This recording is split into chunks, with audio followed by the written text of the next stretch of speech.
Inteligencia de las plantas y sabiduría de Hossein, un puente entre ciencia y espiritualidad afrocubana. Durante siglos, el ser humano moderno ignoró la posibilidad de que las plantas fueran seres inteligentes. Solo en tiempos recientes, gracias a la neurobiología vegetal, se ha comenzado a reconocer que los árboles y hierbas se comunican, aprenden, recuerdan, cooperan y hasta se defienden. Sin embargo, mucho antes de que la ciencia occidental llegara a estas conclusiones, las tradiciones afrodescendientes en Cuba ya afirmaban que las plantas poseen vida, carácter, personalidad y hasta conflictos. Esa sabiduría se concentra en la figura de Hossein, dueño de las hierbas y de los secretos de la naturaleza. La investigación moderna ha demostrado que las plantas tienen memoria. La mimosa púdica, por ejemplo, aprende a no cerrarse ante estímulos repetitivos inofensivos. Se comunican, liberan señales químicas para alertar a otras de plagas o sequías, e intercambian nutrientes a través de la red micorrícica, conocida como Good Wide Web. Se defienden, algunas liberan toxinas o aromas para repeler insectos o atraer depredadores de sus atacantes. Toman decisiones, ajustan su crecimiento según la luz, el agua o la competencia de otras plantas. Desde el lenguaje científico, estas capacidades se entienden como adaptaciones evolutivas. Pero desde la perspectiva del hossainismo, lo que la ciencia describe como procesos, esta tradición lo entiende como manifestaciones de Hossein, la inteligencia de la naturaleza. Hossein no solo es el dueño de las plantas y sus secretos, también puede entenderse como la encarnación misma de las leyes de la naturaleza. Es quien regula el orden natural, su comportamiento y sus equilibrios. Bajo esta visión, todas las cosas en la naturaleza poseen vida, inteligencia, carácter, personalidad y hasta conflictos. Nada está inerte, todo participa en un gran sistema animado e interconectado. El hecho de que los Homo Hossein, hijos de Hossein, o los Olugo Hossein, sacerdotes consagrados a la deidad, reconozcan que Hossein tiene la capacidad de comunicarse directamente con ellos, es una muestra de ello. Esta comunicación se describe como una forma de telepatía, y se diferencia de la que ocurre a través del muerto o espíritu, como sucede en las experiencias mediadas por las prendas o descritas por espiritistas. Solo los practicantes consagrados conocen estas formas de comunicación, y se trata del único caso en el que los iniciados la describen. Adicionalmente, dentro del hossainismo se reconoce que para Hossein la vida de un ser humano carece de trascendencia especial. Para él, la existencia humana no es más valiosa que la de un insecto diminuto, porque el hombre es el único capaz de dañar la naturaleza de manera injustificada.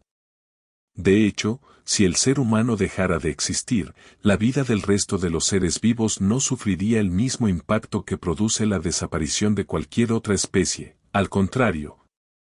El equilibrio ecológico de la naturaleza se restauraría. Esta visión resalta que, al contrario de lo que cree la cultura antropocéntrica, el ser humano es prescindible y, muchas veces, el principal factor de desequilibrio. Hossein es considerado además un irúnmole, un ser no creado directamente por Olofin. Se le representa como un oricha incompleto, con un solo brazo, una pierna rígida y un ojo que no ve lo ordinario, pero que puede captar lo más diminuto e invisible. El mensaje es claro: el humano, con todas sus facultades, sigue siendo incapaz de alcanzar la perfección, mientras que Hossein, con sus aparentes limitaciones, tiene la visión para penetrar en lo esencial. El mito también refleja verdades que hoy la ciencia reconoce. Se dice que Hossein fue marido de Osun, aunque su relación se rompió. Aún así, Hossein es el oricha que más le conviene a Osun, porque le entregó dos regalos fundamentales. Las abejas, para que le revelaran el secreto de la miel. El ámbar, considerado piedra de Osun. En esta narración, los árboles melíferos son vistos como machos, pues son los que colaboran con las abejas. Desde la biología, sabemos que esta relación es mutualismo ecológico, las flores dependen de las abejas para reproducirse, y las abejas dependen de las flores para alimentarse. La espiritualidad lo expresa con poesía, la ciencia, con datos. Ambas coinciden en lo mismo, la vida se sostiene en redes de cooperación.